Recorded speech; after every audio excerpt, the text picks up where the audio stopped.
massive amounts of prizes. Must be 18 to play. Approximate overall odds of winning range from 1 in 3.8 to 4.88. Problem gambling helpline 877-718-55. Diabetes continues to be one of America's fastest growing health problems. By 2025, 1 in 7 Americans will develop diabetes. Diabetes can have dangerous effects on your feet, causing poor foot circulation and foot ulcers. If you are diabetic, you can find care at the Foot and Ankle Associates of North Carolina. If you or a loved one have foot ulcers, wounds that won't heal, or peripheral artery disease, you could be at risk of a stroke, heart attack, even foot or leg amputation. There's no need to take the risk. Make an appointment today at Foot and Ankle Associates of NC in Raleigh, Rocky Mount, Wilson, and Clayton. That's Foot and Ankle ASSOC.com. Chanel Lard representing Bella Couture with the DOC on Choice FM. Got some summertime metal you want to scrap? There's only one spot in the city. Medak Metals of Enfield. We'll buy your scrap and give you cash in minutes. All you have to do is call us. Come on, Craig, what you doing? That was all about.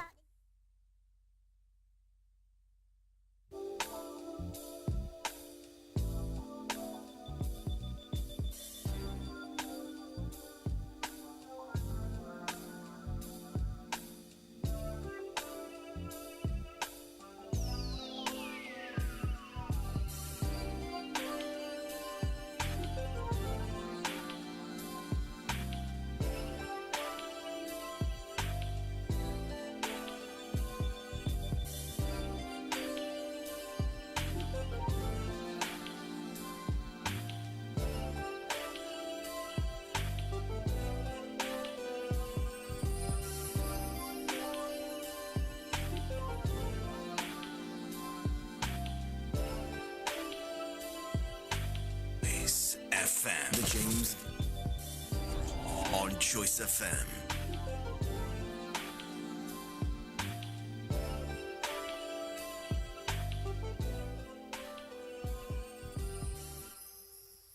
Happy Monday, everyone.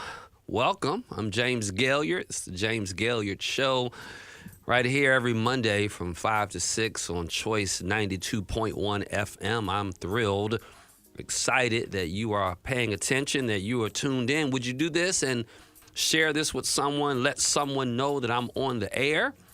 I'm going to talk about a whole bunch of stuff that's going to make our head hurt today. I want to shout out everybody except for the people that made Dad pay for their own dinner yesterday. Hope y'all had a great Father's Day. I certainly did, and grateful to God for my family. Got a wonderful chance to spend some time, quality time, and, of course, wonderful services at Word Tabernacle Church. It's week 25 of 2024. Can you believe that? Week 25, and this is also the week summer starts. Now, that's crazy to me because it already feels like summer. I mean, how many of you can identify with that? It already feels like summer. If you don't know that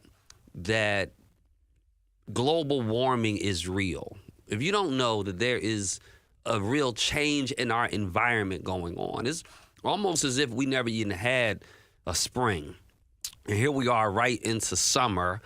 I'm going to hip you to some things today. That's me being old school. I'm gonna educate you in a massive way today. I'm going to teach you some things about how bills become law. But there's a specific bill I want to talk to you about. You're going to be blown away, I promise you, about what this process was, what's in this bill, what it means for our life. So in a moment, I'm going to jump into that. But I want to say this real quick. The WNBA, they're calling it W now. WNBA continues to not disappoint. Man, I am loving the WNBA. I hope we get a team in North Carolina or a team closer to here. I think our closest team, I guess, is probably in Washington, in the DMV area. But, man, I am loving these ladies. I'm loving their game. I'm loving the physicality of the WNBA. It's mind-boggling to me that the women are more physical than the men. Have you noticed that? And here's the thing that really is like tripping me out, is they don't whine. Like the dudes, the brothers, you know, you tap them and they whine to the ref and all that. especially LeBron, but all of them, they just whining, man. And you don't have that in the WNBA. They are just flat out going at it. I am loving it. Speaking of basketball, NBA game, what's this, 5? Boston is up 3-1 over the Mavericks. It hit me the other day, and let me give you my prediction. I say Boston in 6. I'm going to say Boston in 6. I don't see any scenario by which this goes to a Game 7. I like to think that Dallas is going to at least win one in Boston at the Boston Garden. So we'll see. I think after tonight we're going to have a 3-2 series, and then Boston's going to be like, all right, enough is enough. Let's go ahead and handle this. So I'm going to look forward to the game tonight. It's going to be exciting, going to be fun. And, it hit me, though, and that y'all know I am not a Dallas Cowboy fan. I am not. Don't tell me nothing about no Cowboys under no circumstances. It takes everything in me to just be in the same room with a Dallas fan. It's just, and I have I got a membership full of them. But it hit me that I guess it's not that I'm anti-Dallas. I guess what I am is anti-Cowboys because I like the Mavericks. I like some of the stuff with Boston as well. I don't know that I really care a whole lot, but I was at least hoping Dallas would make this competitive. There would be no situation I would feel that way if it were the Cowboys. And so, well, anyway, I want to jump in today. Something happened recently that I want you aware of, and I want to talk about it. There was an approved campaign finance proposal on how funds flow from the state parties and what the reporting requirements are going to be attached to the money. So now, as you know, if you give to a political entity, a campaign, like if I give to the Democratic Party, National Democratic Party, or a state party, or if I give to a specific candidate, I have to disclose and I have to attach my name. I need to tell them, you do too, but we need to tell them what our name is, who we work for, and what our job is at that company. And we need to check an affidavit that says I'm using my personal credit card, not a business credit card. So the bottom line is you keeping businesses, so to speak, right, out of these local elections. Now, here's the problem that's going on. Pay attention. This is going to be major learning today.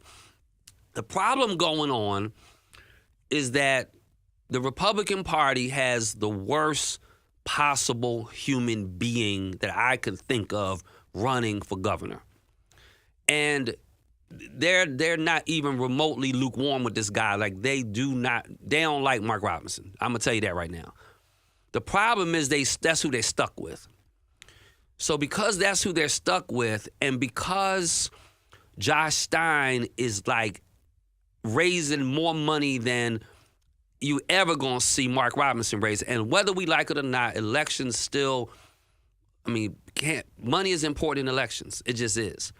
And I just throw that in for free. If you need to be very thoughtful to give some kind of contribution to these political candidates, because running for these offices are expensive, and we need to have involvement and activity in this. And so Josh Stein is like significantly outraising Mark Robinson.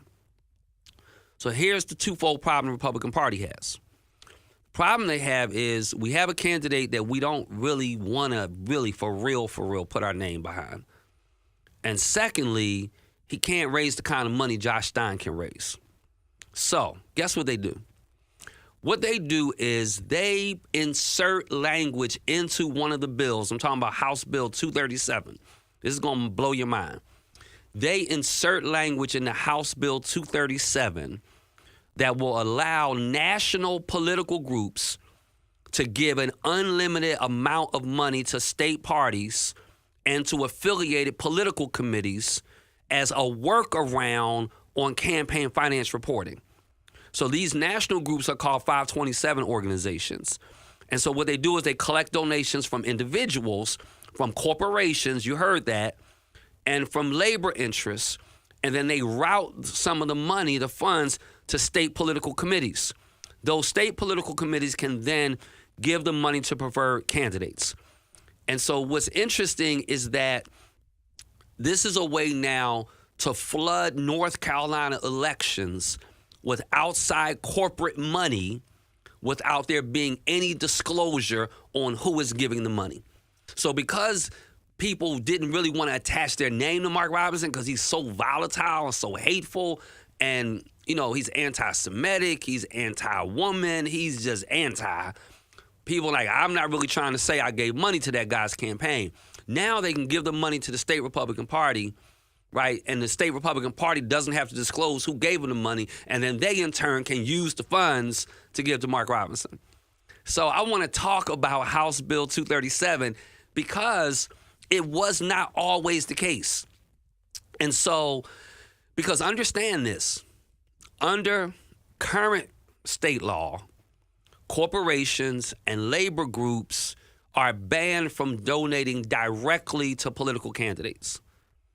So this now creates an avenue by which labor groups and corporations can bypass state law and give into these local elections, and particularly the governor's election. And so it's interesting because it's really what it's doing is it's disclosing, it's obscuring disclosure requirements.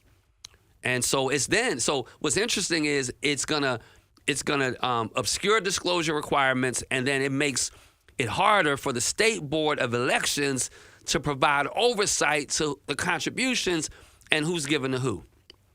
So this is interesting to me, and I want to educate us on this. And today's show may not be real sexy, but I'm telling you, what you're going to learn is going to have you scratching your head, and you're going to be like, you know what?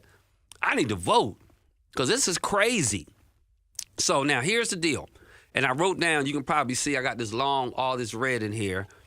So I printed out the original House Bill 237 and then the House Bill 237 that just added this provision that I just talked to you about. Now, this is what I want you to realize. The original House Bill 237 goes back to 2023, actually, I think it got filed in March or April 2023. Literally, the short title of the bill is criminalizing criminal law revisions. And all this bill was an act to criminalize money laundering and an act to establish an enhanced sentence if a defendant is convicted of an offense and the defendant was wearing a mask, hood, or other clothing or device to conceal or attempt to conceal the defendant's identity. Got it? So this bill, House Bill 237, started in the House. So whenever you say House, that means it started in the House. If it was Senate bill, it means started in the Senate. We're going to criminalize money laundering, and we're going to make sure there's a stiffer penalty if you commit a crime wearing a mask and you wore the mask specifically to conceal your identity as or when you were going to commit that crime. So now this is what happens with this bill. This bill winds up, hits the House in 2023. It goes through the House. As you know, it's got to go to two chambers, right, in order to become law. It goes to the House, finishes the House, it goes to the Senate. So a year ago, May 3rd, 23, this bill, House Bill 237, goes to the Senate. Well, guess what happens in the Senate? Nothing. It winds up sitting with no movement. This happens all the time. Bills either get stuck, they get in one chamber, the chambers are arguing, fighting amongst themselves, and they don't move legislation. So from May of 23 to May of 24, the bill sat in the Senate. Now, somebody comes along then at that point in the Senate and says, hey, let's go ahead and pull this bill back out and let's send it to the Judiciary Committee. Makes sense, right? Because it's a bill relative to criminal law revision. So it then goes to Judiciary, and what they do is what's called a PCS. I'm educating y'all today. If y'all out there, come on, if you're appreciating this knowledge, I'm trying to make you, I want you to understand. The reason I want you to understand is because I want you to vote. And you won't vote if you don't have a real understanding of why it's important. So I want to educate us on the process and all of the trickiness and the shenanigans that's going on when we elect the wrong people. It goes to Judiciary. Judiciary looks at the original House bill and it's like, we're not loving this bill. We're going to change the bill. So they then changed the bill. That's called a proposed committee substitute. So inside the committee, this committee's judiciary, they changed the bill. They changed the bill, and they wind up then sending the new bill on the floor of the Senate. When the bill gets on the floor of the Senate, this new bill, right, there were 3 efforts to amend the bill. The first was by Senator Sidney Batch, and the second was by Senator Chaudhry, and the third was by Senator Grafstein, or in some order like that. They tabled the amendment. When they table the amendment, that means that they're not letting it be voted on. They're just saying, we're going to lie it on the table. And they literally lie the amendment on the table. It never sees the light of day. So because there were 3 Democratic efforts to amend the bill, all 3 of their efforts got tabled. See, this is the problem with majorities and supermajorities, because they don't have the motivation to operate in the best interest of everyone, right? So they wind up governing in a way that it only is beneficial to a small subset of people. Listen, here, real talk, let's be honest. If 3 senators, they have to each represent at least, 100,000 people? I should know that, but I don't know. It's 10.5 million people, 10.5 million people, and there's how many senators do we have in North Carolina? 50 senators in North Carolina. So, they each representing a couple 100,000 people. So they each represent a couple 100,000 people. And 3 of them try to amend the bill, which means if they each representing 200,000 people and 3 of them try to do it, that's 600,000 people whose voice didn't get heard, because basically people were like, we don't need to listen to you. So all their amendments get tabled. After their amendment gets tabled, the bill then passes the House. The bill comes onto the House floor. Remember, it started in the House and it went over to the Senate with a proposed committee substitute. They tried to amend it. They wouldn't allow amendments to the bill. The bill, it does not pass concurrence. So that's what it's called. When it starts in one house, it gets starts in one chamber. It gets changed in another chamber. Then it comes back to the initial chamber, and it's a vote up or down for concurrence. Well, the House votes it down for concurrence. And the House says, this is what we're going to do. We're going to appoint a conference committee. So then you get a conference committee together from the House and the Senate. They sit down, they conspire over the bill, and they offer what's called a proposed conference committee substitute. Now, they propose a proposed conference committee substitute. It goes to the House, and so everybody agrees, and it winds up being voted on by party lines. 69 Republicans voted for it. 43 Democrats voted against it. Not a single Republican voted against it, and not a single Democrat voted for it. Let me tell y'all, friends, when you have situations where there's no party, every vote is just party line, you know it's a bad bill. So now this is what I want y'all to hear. Do y'all remember what I told you the original bill was? The original bill was to criminalize money laundering and to penalize people if they wear a mask trying to conceal their identity while committing a crime. That was the original bill. Here's the final bill that everybody voted on. This bill got totally changed. Now it's various criminal and election law changes. And I'm going to go through some of this, right? It does all of this stuff. It provides exemptions on various provisions of articles. It literally, it does not allow people to wear a mask who are immunocompromised. Like, you have to have, and I got to find the exact language in the bill, but you literally have to have a communicable disease, right? So you have all of these significant changes that are in this group that are in this bill. I'm gonna try to find my notes while I'm talking to you real quick. And so, but this is the part that I want to get you at. All this stuff that now changes in the bill, and here's the thing. This is a bill about masks. This is a bill that started off about masks. It's a bill that started off about money laundering. The bill now has morphed into a bill that does not allow people who are immunocompromised to wear masks. How crazy is it? So It literally says you can only wear a mask. Matter of fact, let me read it because y'all don't believe me. I want you to understand why voting is so important. It says so it gets into the whole what's exempt from the bill, and then it gets into some of the original language of the bill, and it literally gets into this whole issue about. Now, I understand there's some things that you can't block streets and while you're protesting. So it's got some of that anti-traffic stopping, gathering in certain places. Some of that kind of language is in the bill. And so it literally now, it forces, so any person wearing a medical or surgical grade mask for the purpose of preventing the spread of contagious disease. Now, listen to me. I've got a whole lot to talk about with this. This is how the language was written.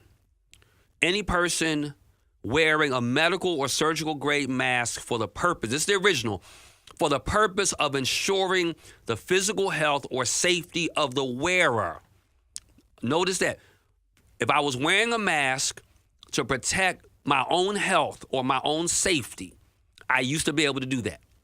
This bill strikes that language and changes that language to the preventing of the spread of contagious disease. Let me give you a scenario. You have asthma. The doctor says to you, because you have asthma and it's hot and the air quality is poor, I want you to wear a mask to aid in your breathing. Got me? Now, that would you then wearing the mask for your own safety or your own physical health. The North Carolina General Assembly now says, no, you cannot do that. You can only wear the mask if you have a disease that you might spread to somebody else. I mean, you can't make this stuff up. Then it says a person wearing a mask for the purpose of ensuring the physical health or safety of the wearer or others shall remove the mask upon request by a law enforcement officer and any other file. So all that has been struck. So now with this new law, you can go into a public place and be told by a stranger to take your mask off and you have to take it off. Now, this was not the original bill. Original bill was you wearing a mask because you're committing a crime and you're trying to hide your identity. Now, this is what I want you. So y'all hear all this ridiculous and changes, right? But this is the piece. Even worse. This is why you need to vote. We need to vote. What's worse is they add a whole new section to the bill. And the section they add to the bill are gifts from political committees and organizations. It started out a money laundering bill to not wear a mask to hide your identity when committing a crime. It has become a bill to not let sick people wear a mask in public, and harsher penalties for people that boycott and protest and those kinds of things if they have a mask on. And it literally writes in a total change in how money is given to political candidates and parties. People, what does giving to a political party have to do with mask wearing? This is an example of the kind of shenanigans that goes on Jones Street in the North Carolina General Assembly. And so I'm going to give you 4 or 5 more examples of this today on today's show. I want you to recognize the importance of what we're talking about. This is James Gailliard, by the way, and you're watching the James Gailliard Show. I'm about to check all of your comments in just a minute. I am talking about House Bill 237. House bill has just passed both chambers. It is now sitting on the desk of Governor Roy Cooper. You know this because you've been listening and watching my show for a while. Governor Cooper can do one of 3 things with this bill. Governor Cooper can veto this bill. Whatever he does, he has 10 days. He can sign the bill into law, he can veto the bill, or he can allow the bill to go into law without his signature. I can tell you without any hesitation, the governor will absolutely veto this bill. But here's the piece I want you to understand. It won't matter. It won't matter because the Republican Party has a supermajority, and all they're going to do is override the veto because all they need is a 3/5 vote of the members present to be able to override the governor's veto. So because we have a political party that has an unpopular candidate, they have changed the language and the direction of a bill that was just sitting, going nowhere, so that they can find a backdoor way to get more money into political coffers without there being any disclosure and any accountability. This is going to, so let me tell you what's going to happen. So much dark money is going to flood North Carolina. And nobody's going to have to say, I wrote the check for it. Nobody's going to have to do that. And so this is why our voting is so important. Because we need people in the General Assembly, both Democratic and Republican individuals, who have enough integrity and character to not allow these kinds of things to occur. You know, I can tell you, I remember a motorcycle safety bill that had abortion language in it. So it's unbelievable that you write a bill that literally starts off an act to criminalize money laundering, and the bill that comes across the finish line literally said, you won't even believe how long this long title of the bill is. An act to modify the physical health and safety of others. Doesn't that sound so good? But it's not that at all. Exemptions to certain laws prohibiting wearing masks. To enhance punishment if the defendant was wearing a mask or other clothing. Listen to all these things. Or device to conceal or attempt to conceal the defendant's identity. To prohibit gubernatorial executive orders, secretarial declarations, municipal or local government prohibitions. So again, we have all of this stuff in one bill, y'all, that just should not be. I'm up on my first break. I'm going to look and see what your comments are. This is James Gailliard. You're listening to the James Gailliard Show. I'm talking about House Bill 237 and how it has become something it was never intended to be, and now it is backdooring our election process to commandeer money that goes into campaigns without any disclosure or accountability. We're going to pay some bills. We'll be right back. The James Gailliard Show on Choice FM. Pop's Diner, 132 South Church Street, Rocky Mount. Juicy burger, hot, delicious wing, yummy spaghetti, and the first pizza to ever be served downtown Rocky Mount. Hot, delicious pizza and more at Pop's Diner. Pop's Diner for hot dogs. Pop's Diner for lunch. Open daily from 11 till 7 p.m. City workers get the Pop's hookup. Pop's Diner, open from 11 a.m. to 7 p.m. Wings, pizza, burgers, spaghetti, salads, and more. Hot, fresh, and fast at Pop, downtown Rocky Mount. Open 11 a.m. to 7 p.m. Monday through Saturday. Ladies and gentlemen, mark your calendars and get ready for the grand opening of McCormick Creations Gift and Candle Studio at Crabtree Valley Mall, lower level near the Belk entrance. Wednesday, June 19th from 2 p.m. till 8 p.m. Join us for a day of fun, laughter, and the best smelling candles in town. Explore our fabulous new space filled with unique gifts and handcrafted candles that will make your nose dance with joy. Mingle with fellow candle lovers. Browse our amazing selection and enjoy delicious refreshments. Whether you need the perfect gift or a treat for yourself,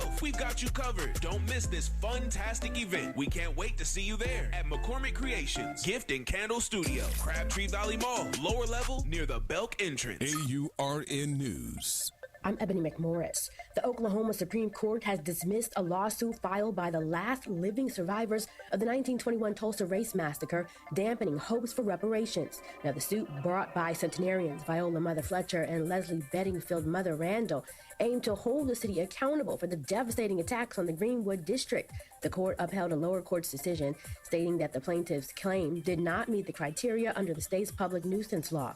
The survivors' legal team announced plans to petition for a rehearing, arguing that the destruction of 40 square blocks clearly constitutes a public nuisance. They urged the U.S. Department of Justice to investigate under the Emmett Till Unsolved Civil Rights Crime Act.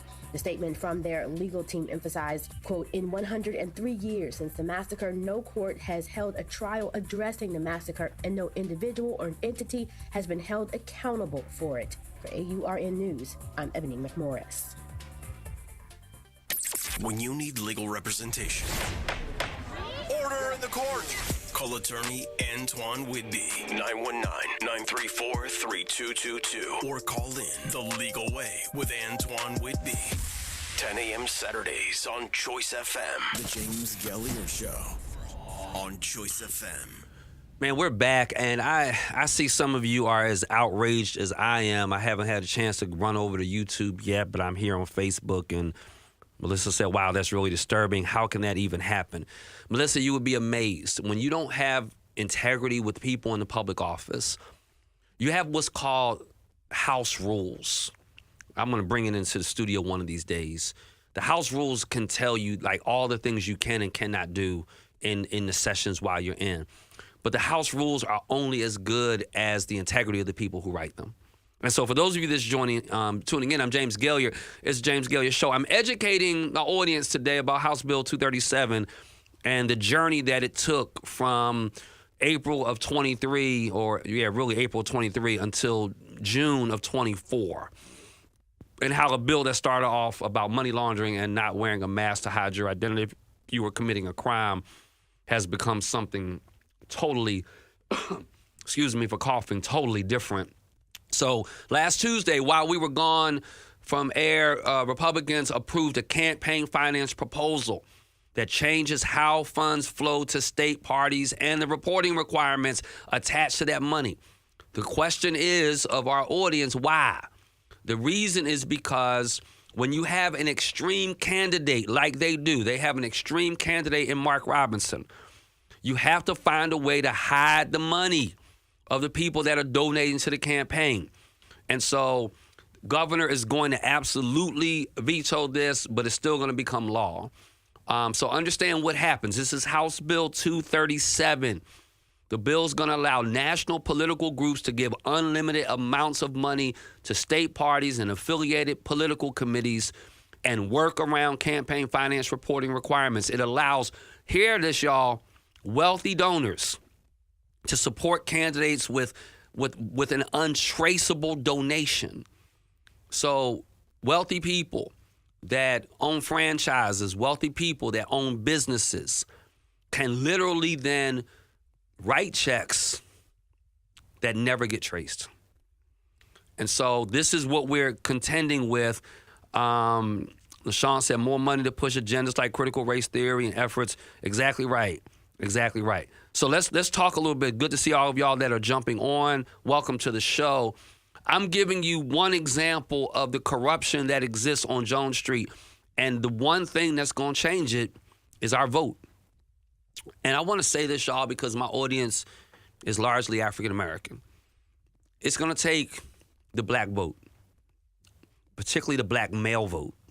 I'm going to talk about some of that. I've got a tickle today, y'all. I apologize.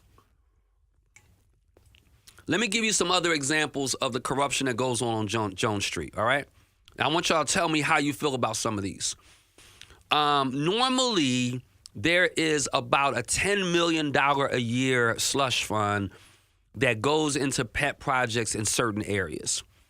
And normally, that money is split between the Speaker of the House, the Senate pro tem, so the Senate leader, the House leader, and the North Carolina Department of Transportation secretary. So normally they split this $10 million pie, if you will, and they will go into various districts and they will find projects that are favored by their favorite lawmakers, and they'll make sure some of that $10 million goes into those communities, right? I can't make this stuff up, y'all. The last budget, listen to this. The number went from 10 million to 100 million. Remember what I told you? Normally it's 10 million split by Speaker of the House, Speaker of the Senate, leader, and North Carolina Department of Transportation. So these are projects. These are building road projects, stuff like that. The number jumped from 10 million to 100 million. And the House Speaker, Tim Moore, Republican in Cleveland County, took half the money. So he spent 50 million of it. He committed, I want you to hear this, for an interstate interchange in a newly redistricted 14th congressional district. So he takes $50 million of the state budget, allocates it, appropriates it to his district that has a newly drawn congressional district that they drew. You hearing me, y'all? The district he has drawn He puts $50 million in it for an interchange and then holds a press conference and announces he's going to run as congressman in that district. Did you hear that? So he literally $50 million so he can now basically fund his own campaign into Congress. That's another example. So we're talking about corruption. I guess the theme of today's show is corruption and why we need to vote. Why we need to vote in big numbers. Let's talk about the budget process. The budget process in North Carolina is a process that historically what would happen is there would be an overall appropriations bill. Now what's happening is that there are what they call these mini bills. And what they're doing is they're also putting policy in the money bill. Money bill is just a way legislators we refer to as the Appropriations Act or the budget. It's called the money bill. It's the most important piece of legislation that's passed in any cycle. And so they're now at a point where instead of passing an overall appropriations, they're going behind closed doors and literally creating these $30 billion budgets with almost no input from the over half of the Senate or half of the House. So what's interesting this year is this last cycle that they literally, so let me just go back. The reason they do that is because if they're passed in mini bills, you don't have to worry about the opportunity for debate to the same extent and amendments and all of that. So what's crazy is they're starting now to provide public dollars to private companies. Did you hear what I said? So like this last budget, 2022 rather, budget, had $6 million given to a private company. The company was working on developing a light-based device to combat COVID-19, Emit Bio, E-M-I-T Bio. Here's the thing that I want you to know. Emit Bio has connections to the Speaker of the House. The same speaker that I just told you funneled $50 million into an area where a congressional district was drawn for him. They're owned by a company called No Bio, K-N-O-W, like no, be in the know. Well, the Speaker of the House, he's an attorney. He did legal work for that company. After he did legal work for the company, he helped the founder work his way through legislation for a mixed-use development complex in South Durham that he was a partner on. So I want you to understand, y'all, that it's real corruption going on. Okay, let me give you another example. Hope y'all watching, paying attention today. Let me give you another example. State lawmakers have a provision that in the last state budget that exempts them from public records laws, saying that it would have little impact on record requests. So now there used to be that various things were subject to public record. They have created a provision that does not even make much of what they do now subject to public records. Let me give you another example for all my environmental people, and then we're going to shift gears, and I'll see what y'all are talking about.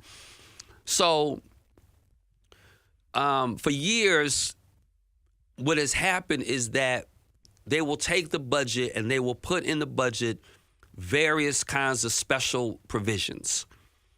And so in 2011 is when the Republicans took over the General Assembly legislature.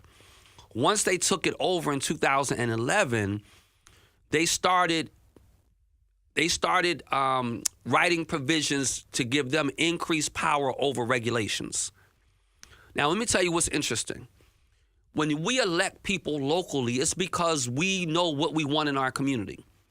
Now, you would think, when I was moving my daughter into Chicago a couple years back, we went to a Ross, I think it was, and they charge you for like the plastic bag. I'm talking about like that plastic bag. Like you gotta pay for it because what they really want you to do is not use plastic bags. So they make you pay for them. So sure enough, like if to this day, that's why as a church we gave out those reusable like shopping little totes that you can take to the grocery store, put everything in there. I highly encourage y'all to do that, by the way. I keep several in the back of my truck. every time I do the shopping at the house, every time I go to Food Lion, I have my bags with me. First of all, it's so much easier to carry. But secondly, it helps save the environment. So if you're a member of WordTab, we give those out because we think they're really cool and we want to save the environment and we want to advertise our church while we're carrying it too, right? So hear this. If a community what do y'all think? Let me ask y'all what y'all think. I'm not going to tell you. But if a community said, you know what, we want to stop the use of plastic bags in our community, or we want to stop the use of styrofoam in our county, and we want to create a law that, won't let people use styrofoam because it's bad for the economy. It's getting in the Tar River. Or we want to pass a law where we don't have all this plastic all over the place, right? If you live in a community where your city council or your county commissioner said that's what they wanted to do you think there's anything wrong with that? That's the question. If you lived in a community where your city council, county commissioners, the people that represent you were like, hey, in our community, we don't want to use styrofoam, or in our community, we don't want to use plastic bags. Now, that's my question. Now, here's what I'm going to tell you. You're going to be like, this can't be happening in North Carolina. Remember I told you that the budget is no longer just about money, but it's also about regulation and provisions, right? So what the General Assembly did in the last bill, the last budget bill, is they targeted Asheville and Durham. Why? Asheville and Durham are both really, really liberal communities. They have a strong LGBTQ plus population. They are almost exclusively represented by Democrats. That's where the hip folk live. Like in Asheville, it's a very artsy community. Well, in Durham and Asheville, they wanted to curb the use of plastic bags and styrofoams, right, in their area. Not everywhere, just where we live. Well, as a part of the budget, the Republicans inserted language that put a provision in the budget bill, in the final version of the bill, to say that lawmakers, that the Asheville and Durham could not impose those kinds of local regulations. Here's the problem. First of all, if you elect someone locally, they should be able to govern locally, and they should not be controlled by the General Assembly. At least that's what I think. But I think also what's interesting is that it puts the people who vote. So just imagine everything else. Just imagine that budget had teacher increases. It had money for new school buildings. It had money for, Medicaid expansion. It had all of these things that people really love, but it had this one particular provision that basically took authority and power from a local government. And then when the people looked to vote for the bill, they're almost forced to have to vote for the bill because there's so much other good stuff in it. Because they know that if they kept the regulations out of the budget bill and they only wanted to create a bill, that most times that bill would not go through. So what they do is they insert the regulation and the provision, and they force people to vote for it because they want to vote for the budget because there's good stuff in it for their community. Y'all, and this is new. The practice of inserting new policy in a spending bill, in a final version of a budget, it used to be, remember I told you there's rules? It used to be against House rules. It was against House rules to like the mid-2000s. And then in 2011, man, when Republicans got control of the General Assembly, they just got wild with it. So this is James Gailliard. You're watching the James Gailliard Show. I'm educating us about House Bill 237, and I'm educating us about some of the shenanigans that goes on in the North Carolina General Assembly. This is why we need to vote, because we need a General Assembly that's fully representative of all the people. I just told you earlier today that you had 3 senators that represent some 600,000 plus people, and every time they try to amend a bill, which they have the right to do, they are elected also, right? The people elected them, but they got tabled. Their amendments got tabled. They wouldn't even let them see the light of day. I can't tell you how many good bills just literally get sent right to the House, to the Rules Committee, and it get buried there. They get buried there just because the bill was drafted by a Democrat. or just because the bill was drafted by a member of the LGBTQ plus community, or just because the bill was drafted by a person of color, or just because the bill was drafted by somebody in Asheville, was that Buncombe County or Durham County. And so these are examples of the kinds of things that's going on in the North Carolina General Assembly. And today is just about corruption and about the need for us to vote. So to that extent, y'all, let me see what y'all are talking about. But to that extent, and I'm not sure if y'all going to chime in on this, very disappointing, but I'm not surprised. Appreciate the knowledge. I'm glad for the information. Good. Glad y'all here for it. This is a congressional immunity clause in the Constitution. To not keep a public records account is almost criminal. It's no question, LaShawn. No question, man. It is criminal. Tell my students all the time that school is a place to learn, navigate the bully. Yep. And we've got bullies here. So let me. So for those of you just tuning in, I'm talking about House Bill 237, how it started in 23 as a bill that if you wore a mask while you committed a crime, you're going to face harsher penalties if you're trying to hide your identity, and a bill to say that money laundering should be illegal or more differently criminalized. And now it has become a bill that does not allow people who have asthma to wear a mask in public. Because it's not threatening the health of somebody else. It's just their own health. And people just seem like that's fine. And how it has now opened up our election process to all kinds of dark money. And so our voting is important. I particularly want to talk to black males, but I want to talk to everybody watching and listening. 60% of black men sit out election after election. 60% of black men are sitting out the election.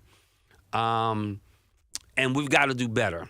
And I think the issue is that the truth of the matter is I don't think for real, we feeling anybody. So even though I think black voters, we're not monolithic, right? So we cover a whole range of issues. It's not just education, it's also healthcare. I mean, all kinds of things that we really care about. But what is coming up over and over again is the economy. And when we talk about the economy, I think that's the issues that has to be prioritized. And when we start talking about the economy, I don't think we're talking about, wages and jobs. I think we're talking about costs. I mean, the cost of vehicles is crazy. I've been looking for a vehicle for my middle daughter forever, man. The costs are just so high. I go into the grocery store for the first time. I am a unit price shopper. Like, I will check those unit prices in a minute, because you need to do that, because that unit price stuff is crazy.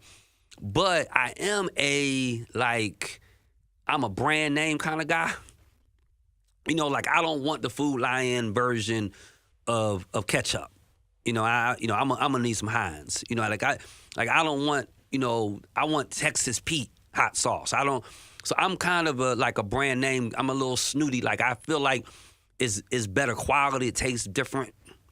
So I'm getting to a point, though, the prices are so high that I'm like, you know what? This week we're gonna have to eat the brand name rice, because it's just a little too expensive.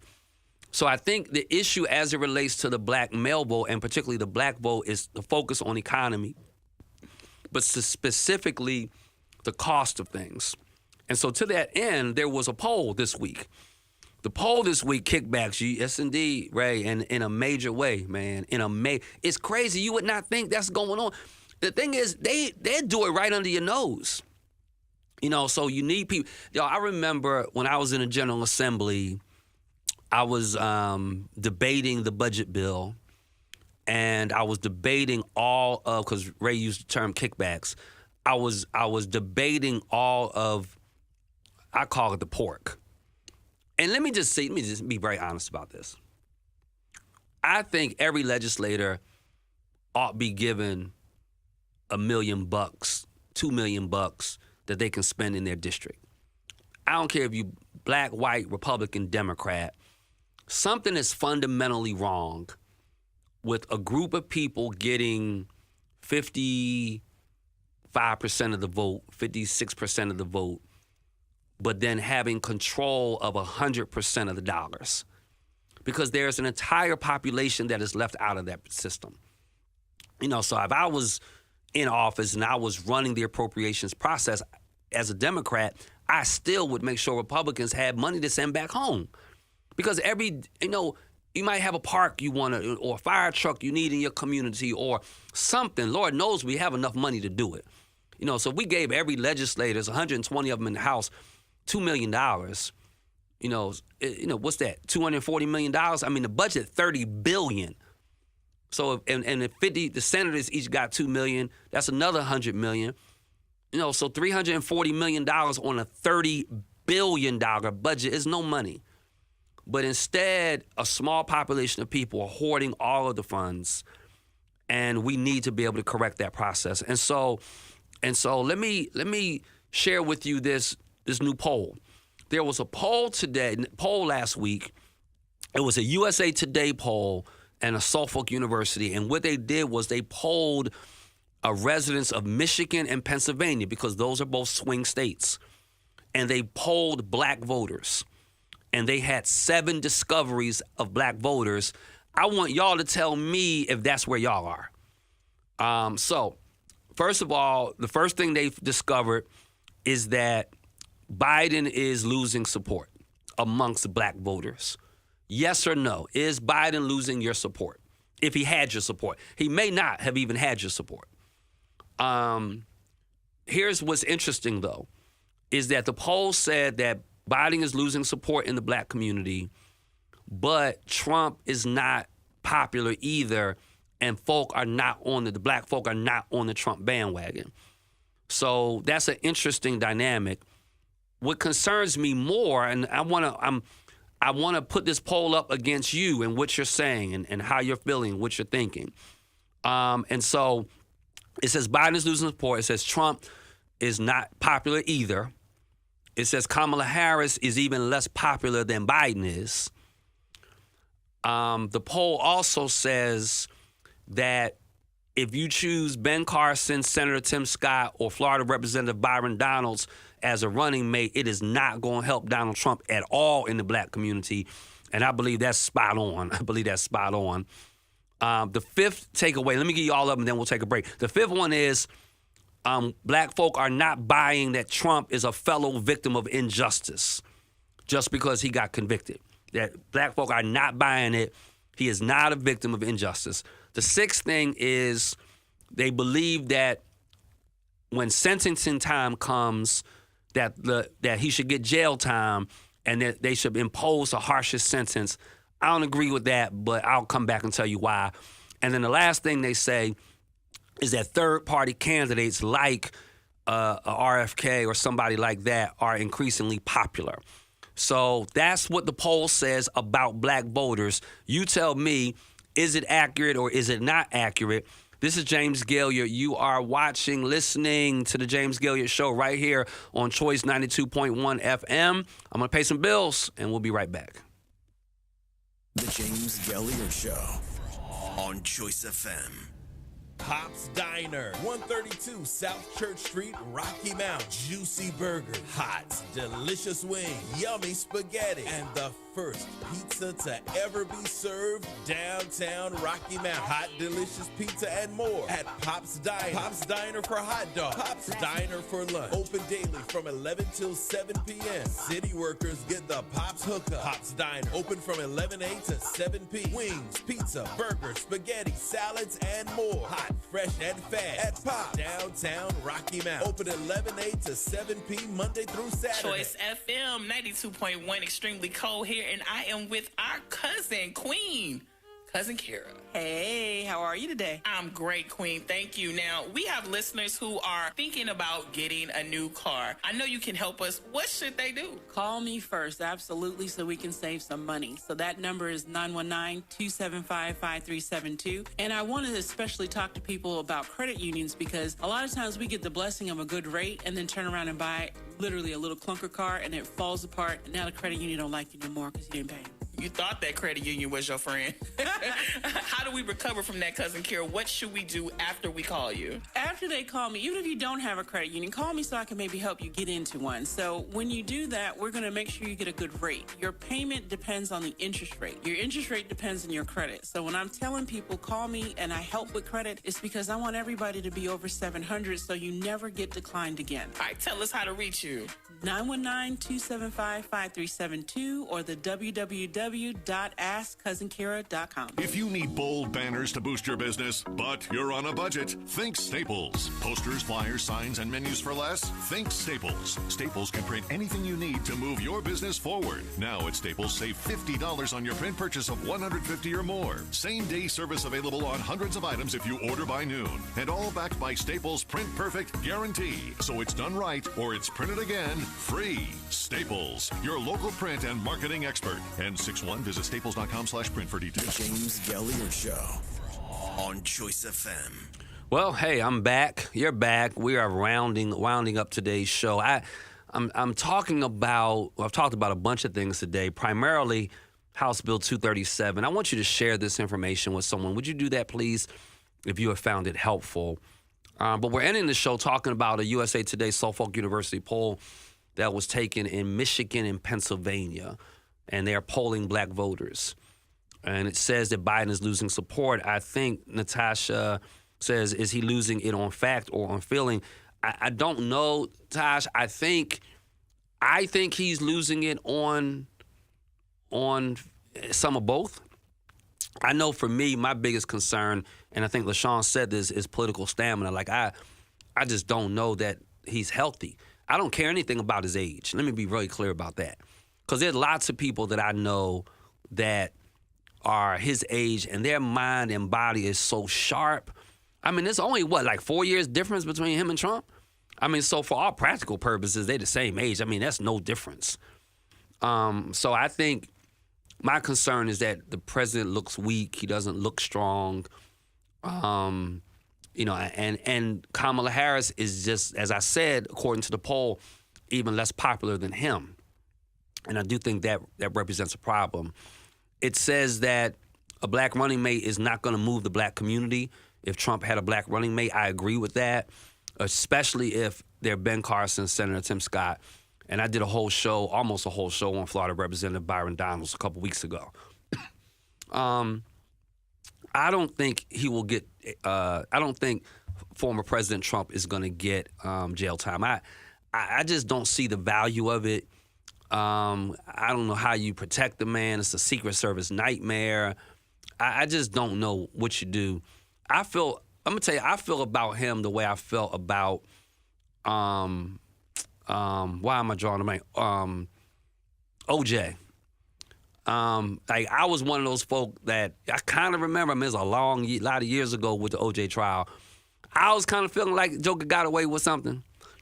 But, for you non-religious folk, you would call it karma. For us spiritual folk, we would just say, you reap what you sow, right?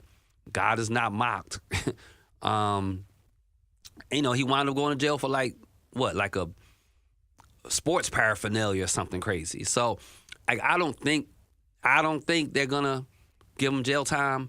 I do think they might put him on house arrest or something like that. But the average black person that they polled, according to this, says that you should throw the book at him, give him everything he deserves. I don't know how y'all feel about that. Trump will do no time. The field of candidates is narrow, if not extinct. It's very narrow. No, because there's no one else tied for honesty. I don't like the choices. Thanks, Tammy. Certainly not voting for Trump. I'm with you there. Government's becoming a dictatorship. Black voters need to galvanize urgently. What a great comment. I do think if we show up in big numbers, we can leverage it on the back end. I think if we show up in big numbers, they're going to have to pay the piper. And that's what I want to encourage everyone on my show. That's why I want you to vote. I want you to encourage your sphere of influence to vote. And I want us to be knowledgeable about voting issues. As long as black voters believe one vote doesn't matter or politics doesn't concern them, corruption will compound. It's a good word. Corruption is compounding. You can't afford to risk democracy or living under a dictatorship. Correct. Pastor, do you know why our VP is losing her clout? I don't think she ever had clout, to be honest. Here the thing about Kamala, in my opinion, is her resume is impressive. You got to admit that. I mean, like, she was Attorney General. She was, a U.S. Senator, now Vice President.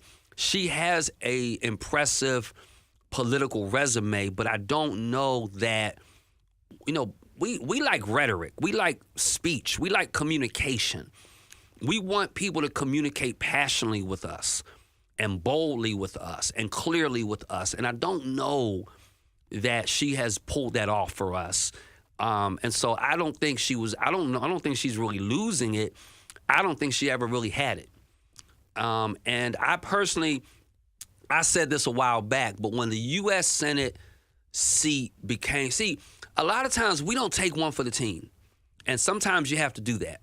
And I praise God for history, her making history and all that. But when the U.S. Senate seat from California came back open, that was hers, or was that another one? But I think the party should have tried to convince Kamala to go back to the U.S. Senate.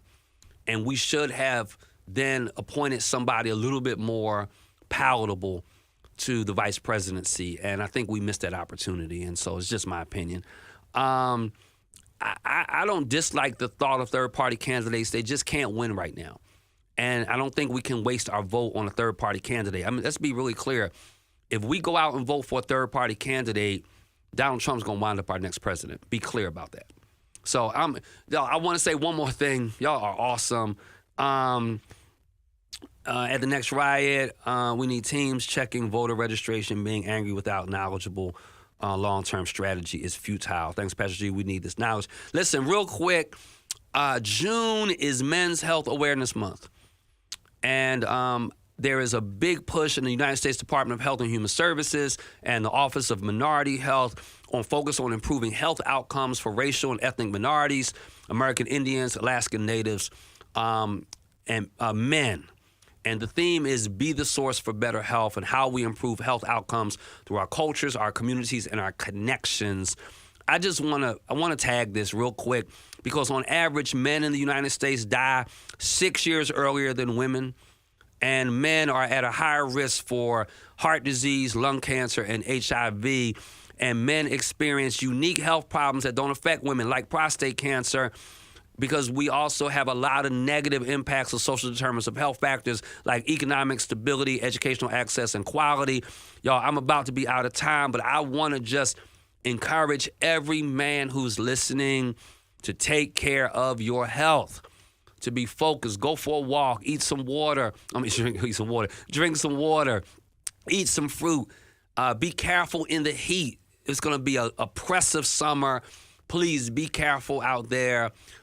Exercise. Go for a bike ride. Do some things to de-stress yourself. Brothers, listen to me. It's Men's Health Awareness Month. Take care of your health. Physical, emotional, spiritual health. I want to encourage you to do that. Y'all are the best. I don't know if y'all enjoy watching and listening as much as I enjoy being on air, but I love y'all. Thank you for listening and watching the James Gailliard Show. I'm asking you to share this with a friend, and I'm asking you to talk about substantive matters so we can move our community forward, because we have to educate. We cannot entertain ourselves to a better life. This is James Gailliard. I'm out of time, but I'm not out of talk. I'm out of clock, but I'm not out of content. See you next week. Is WRSV Elm City. Turn up. Choice FM.